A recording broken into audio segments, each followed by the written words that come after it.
ఖమ్మం జిల్లాలో ఉన్న ప్రైవేట్ స్కూల్స్లో ప్రభుత్వం ప్రతి సంవత్సరం బెస్ట్ అవైలబుల్ కోటాలో పేద మధ్యతరగతి విద్యార్థులకు కొన్ని సీట్లు కేటాయిస్తారు. ప్రైవేట్ స్కూల్స్లో జాయిన్ అయిన విద్యార్థులకు స్కూల్ యాజమాన్యం బుక్స్, యూనిఫామ్ ఇవ్వకుండా ఇబ్బందులకు గురి చేస్తున్నారని విద్యార్థులు ఆవేదన వ్యక్తం చేస్తున్నారు.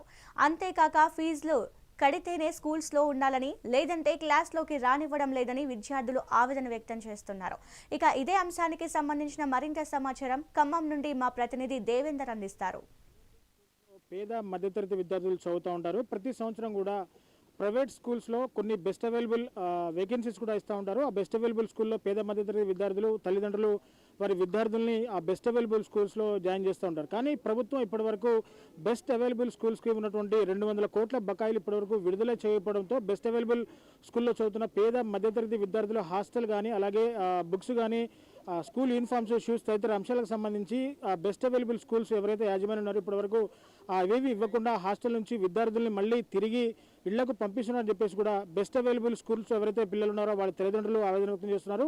ఈరోజు పీడిఎస్యు విద్యార్థి సంఘం ఆధ్వర్యంలో ఈరోజు కలెక్టరేట్ కార్యాలయంలో ధర్నా ప్లాన్ కూడా చేస్తున్నారు. సో ప్రస్తుతం మన దగ్గర పీడిఎస్యు నాయకులు మన దగ్గర ఉన్నారు, వారితో మాట్లాడారు. సో బ్రదర్ చెప్పండి, ఇప్పటివరకు ఎందుకని బెస్ట్ అవైలబుల్ స్కూల్స్లో యాజమాన్యాలు కానీ టీచర్స్ కానీ ఎందుకని బుక్స్ ఇవ్వడం లేదు, షూస్ కానీ తదితర స్కూల్కి సంబంధించిన యూనిఫామ్ కూడా ఎందుకు ఇవ్వట్లేదు? అసలు దీనికి ప్రధాన కారణం ఏంటి?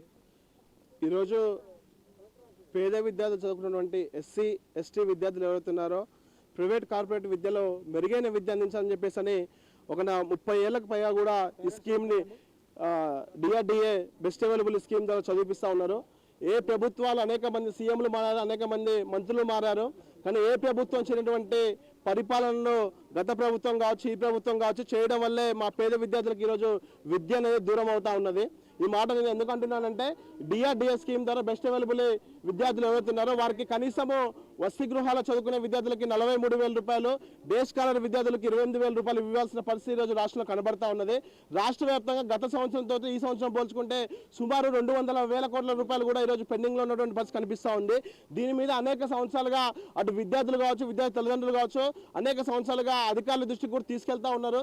ఇస్తా అని చెప్పేసి అంటారు, కానీ ఎక్కడ కూడా ప్రభుత్వం కనీసం ఒక చిల్లి గవ్వ కూడా విడుదల చేసే పరిస్థితి కనిపించడం లేదు. మరో పక్క అక్కడ ఉన్నటువంటి విద్యా సంస్థ యాజమాన్యాలు ఎవరైతున్నారో బెస్ట్ అవైలబుల్ చేర్చుకున్నటువంటి విద్యా సంస్థ యాజమాన్యాలు వారే అంటున్నారు, మాకు సుమారు మా స్కూల్స్కి ఇంత డబ్బులు రావాలి, కనీసం రావట్లేదు, మా విద్యార్థులకి మేము ఎటువంటి భోజనం అందించాలి, వారికి విద్యార్థులకు చదువు ఎట్లా బోధించాలని చెప్పేసి కనీసం విద్యార్థులు అకాడమిక్ ఇయర్లో స్కూల్స్ కూడా ఎలా చేసే పరిస్థితి ఈరోజు జిల్లాలో కనబడటం లేదు.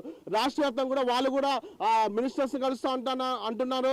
మరి మేము ఇంకా ఇప్పటివరకు కూడా మేము డే స్కాలర్స్కి అయితే మేము తీసుకొస్తాం, కానీ హాస్టల్స్ అయితే మేము క్లాసులు బోధించని చెప్పేసి కూడా వారు కఠినంగా వ్యవహరిస్తున్న పరిస్థితి రోజు రాష్ట్ర వ్యాప్తంగా కనబడతా ఉన్నది. మరి వారికేమో బిల్స్ రావట్లని చెప్పేసి వాళ్ళు అంటా ఉన్నారు. మరి ప్రభుత్వ అధికారులు అయినటువంటి మినిస్టర్స్ కావచ్చు, తెలంగాణ సీఎం రేవంత్ రెడ్డి గారు అయినా కానీ మరి కనీసం స్పందించి మరి ఒక హామీ మేము 10 రోజుల్లో ఇస్తాము, 5 రోజుల్లో ఇస్తాము, వాళ్ళని చదివించండి, మన పేద విద్యార్థులకు విద్య దూరం అవుతా ఉన్నదని చెప్పేసి కనీసం స్పందిస్తున్నారంటే కనీసం స్పందించట్లేదు. కొంతమంది బెస్ట్ అవైలబుల్ విద్యార్థులు కూడా మనతో ఉన్నారు. ఆ విద్యార్థులు మాట్లాడు. అమ్మా చెప్పండి, ఏ స్కూల్లో చదువుతున్నా? Century high profile school. ఏ క్లాస్ చదువుతున్నావు? 7th. ఏంటి ప్రాబ్లం ఏంటమ్మా? హాస్టల్ వాళ్ళని ఒకలా బిఏఎస్ వాళ్ళని ఒకలా చూస్తున్నారు, పేమెంట్ వాళ్ళని ఒకలా చూస్తున్నారు, ఫుడ్ మంచిగా పెట్టట్లేదు. ఇంకా ఏంటి సమస్య? స్కూల్కి రానివ్వట్లేదా? బుక్స్ ఇస్తున్నారా? మేము చదువుతున్నానా? 7th. ఏ స్కూల్లోనా? సెంచరీ. ఏంటి సమస్య ఏంటి అక్కడ స్కూల్లో?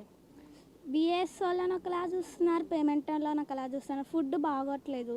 స్కూల్కి టెక్స్ట్ బుక్స్, నోట్ బుక్స్ ఇవ్వట్లే, మళ్ళీ యూనిఫామ్ గిట్లా కొనుక్కోమంటారు. ఇక బుక్స్ ఏమో నువ్వేమన్నా అప్పుడు ఆడడం, నువ్వు స్కూల్ టీచర్తో ఏమన్నా నువ్వు రేపు అని అంటున్నా, అయితే ఇక బుక్స్ కొనట్లేదు. ఇక ఆ పెండింగ్ బకాయిలు ఇవ్వకపోవడంతోనే ఈ సమస్య అంతా వస్తుంది. సో పూర్తిగా దాదాపు 2,000 కోట్ల రూపాయల పెండింగ్ బకాయిలు రావాలి.